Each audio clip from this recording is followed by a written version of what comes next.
Hi everyone. Hope everyone's doing well. I figured I would do another quick little review video. Nothing exciting today. Just wanted to run through the legislative branch, and you can use this maybe when you get closer to the AP test as a review, or just to kind of prepare for the end of the year stuff, whatever you want. But this is right from the note outlines that we have. And we did this in class, and I should be able to do this in under 15 minutes for sure. I'm not going to write anything down up on here, but you should be able to almost go along with this. If you remember all this, it wasn't too long ago.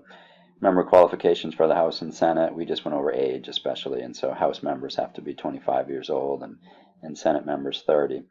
McCulloch v. Maryland, again, that was the National Bank of the United States was declared constitutional because of the necessary and proper clause, and this allowed Congress to expand its powers and maybe be able to do things that it was or wasn't intended to do initially, depending on where you stand on your view of the Constitution.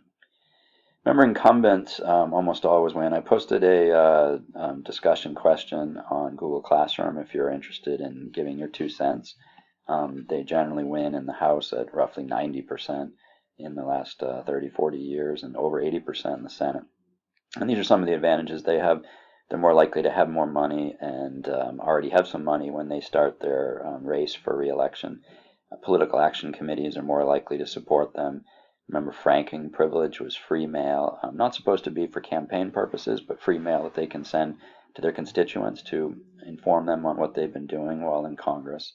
They can travel to and from Washington, D.C. and around their district for free. Casework is just the ability to use their office to be able to help people, help their constituents. If you remember, we used the example of writing a letter of recommendation for a military school. Pork barrel legislation. All politicians always try to get money to come back to their district in the form of projects, money for projects in their district. These politicians are already well known.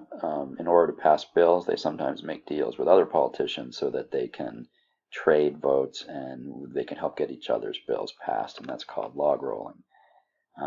Safe districts, which are actually most districts, that's when the person won the previous election by 55% or more. Not that they didn't win by 55%. They had 55% or more of the vote. If maybe they won with 52% or so in the last election, that would be considered a marginal district, so that it'd be close enough that the other party may really push to try to contest that seat, and those are much more rare. Powers of Congress, remember, Article 1, Section 8 lists the powers of Congress. There are 17 of them, and the 18th clause is the necessary and proper clause. Hopefully remember committees, especially standing committees, are the most important, as that's where most of the work gets done in Congress. That is where they will mark up bills, where they will kill most bills. They'll die there. But then if they do pass the bill on from committee, it will go to the full House or Senate. Conference committees is just temporary committees with members of both the House and the Senate. It's a way for them to come up with a compromise version of a bill. Select committees do investigations. We gave the examples of Watergate and Iran-Contra and 9/11 and things like that. And then joint committees are any committees really that are House and Senate members. These specifically do research. And then in order to become the chairperson of a committee, you generally have to be the most senior member, which means on the committee the longest, and then you also have to be in the majority party. A real quick diagram that the House has certain powers. We know, like impeachment, that starts there, and the trial is held in the Senate. There is a committee here called the Ways and Means Committee that I don't think I mentioned in all the classes. And that essentially is where tax bills will start. That's where anything like kind of how you're going to raise money, all tax bills must start in the House of Representatives. That was in the that was in the Constitution. It came about the Constitutional Convention as a compromise. And it was a way the bigger states with more population, they got that in there since they knew they would control the House, that all tax bills must start in the House and they go to the Ways and Means Committee. Over here, we know that the Senate approves Supreme Court nominees. There's a couple of those here. We know that the Vice President is President of the Senate and can break ties. treaties will go to the Senate as well. Iron triangles, remember that's just the close connection between committee members and interest groups, and then the executive agency that will deal with them. A Rules Committee in the House is very powerful. When bills are being debated and marked up and stuff, they will issue an open rule, which means they can be amended, and often they issue closed rules, which means those bills cannot be amended. The Senate, remember, they can talk a bill to death, which is a filibuster. They can talk about anything. They can add riders, these unrelated amendments to bills. And then in order to shut up a politician, in order to call for an immediate vote, the Senate must vote for cloture, which requires a 3/5 vote. Party polarization is just Republicans and Democrats are exact opposite. And we skip down to the last word there, gridlock just means nothing gets done in Congress, and we see that quite often now. Congressional leadership, I won't run through these really, but Speaker of the House, Senate, or the House Majority Leader, there's House Whips, Minority Leaders and Whips. We know the Vice President does break ties, presides over the Senate. And we'll skip down through these, although Congress does have oversight over the executive branch, which is, just know that term, oversight. It's a way to kind of look over the executive branch agencies and make sure that they're not corrupt, that they're doing what they're supposed to do and not wasting taxpayers' money. A bill becomes a law. Remember that essentially the bill, once it's introduced, it will be assigned to a committee. It will go, and this sort of explains it here a little bit too. The bill will go to a committee, and it will go, if it comes out of that committee, it will go to the full House and the full Senate. If necessary, it will go to a conference committee where they'll figure out differences in it. And then it will go back to the full House and the Senate, and then the president can sign or veto. And then about the last thing with this chapter was we went over reapportionment and redistricting. I do not have it on here, but remember, redistricting is just redoing the lines of the congressional districts, where reapportionment is giving out a new number of seats after a census to each of the states. The Reapportionment Act of 1929 set the permanent size of the House at 435. The only way you can increase that is with a new law. So this number of 435 is not in the Constitution. That was set by this law. I don't see that changing anytime soon.